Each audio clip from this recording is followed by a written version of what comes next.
நோவான்னு ஒரு தேவ மனுஷர் ஆதி காலத்தில் இருந்தாரு. கடவுள் ஒரு மனுஷன் தரிசனமாய் சொல்றாரு, நீ இப்படி காரியங்கள் இருக்குது, நீ என்ன இந்த ஜனங்களுக்கு பாவம் பெருகுது, இவங்களை மன்னிக்க முடியல, அவ்வளவு தவறு இருக்குது, அதனால இவங்களை அழிக்க போறேன், இவங்களை மனம் திரும்பதுக்கு எதுவாக நீ சொல்லுன்னு சொன்னா உனக்கெல்லாம் வேற வேலை இல்லை. கடவுள் சொன்னாரு, அவர் சொன்னாரு, இவரு சொன்னாருன்னு.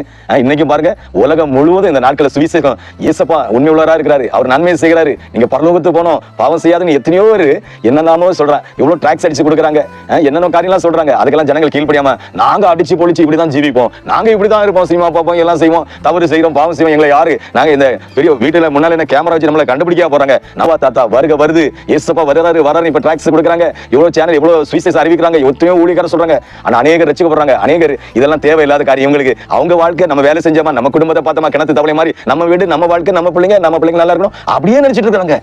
அவரே போட்டை செய்ய சொல்லி அவரே கதவு முன்னாரு. எல்லாரும் வந்து நோவா தாத்தா எங்களை காப்பாத்துங்க காப்பாத்துங்க காப்பாத்துங்கன்னா காலம் மாறி போச்சு. 10 வயசுல 15 வயசுல 20 வயசுல நம்ம ஃப்ரெண்ட்ஸ் மூலியமா 50 வயசுல 60 வயசுல எத்தனையோ பேர் யார் மூலியமா சொல்லியிருப்போம். இந்த செவி நல்லா தான் கேட்டிருக்கோம், நம்ம உணர்வையவே மாட்டோம். இதெல்லாம் வெளிநாட்டில இருந்து ஃபாரின்ஸ்ல இருந்து கடவுளை வணங்குறாங்கன்னு நினைச்சுக்குவோம். தேவன் சீக்கிரமாகவே வருகிறார். நம்ம செய்யற தவறுகளுக்கு தண்டனை நம்ம பின்னால வருது. நம்ம அனுபவிக்கிறது மட்டும் இல்ல, நம்ம செய்யறதுக்கு நம்ம பிள்ளைங்களும் அனுபவிக்கணும். இதெல்லாம் தேவைதானா?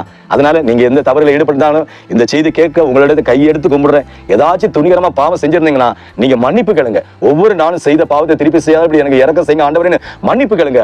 ஒருவேளை என் மூலியம் கூட உங்கள்கிட்ட பேசலாம். ஒரு குறிப்பிட்ட லெவல் தான் ஆண்டவர் சில மனுஷனோடு நம்மள பேச வச்சுட்டே இருப்பாரு. நம்ம அந்த மனுஷங்களை மாட்டிடுவாரு. அவங்க எங்கேயோ போயிட்டாங்க, அவங்க நம்ம நினைக்க மாட்டோம். ஆனா கடவுள் அவர் என்ன செய்யற பட்சிக்கு அக்னி பண்ணவர். அவர் நீங்க திரும்பியும் அதே பாவத்தை செஞ்சிருந்தீங்கன்னா ஆண்டு மன்னிக்க மாட்டாரு. அதனால சுவிசேஷத்தை என்ன சொல்லி இந்த நோவா தாத்தா எத்தனையோ வருடங்களாக சுவிசேஷத்தை சொன்னாரு, யாருமே நம்பல.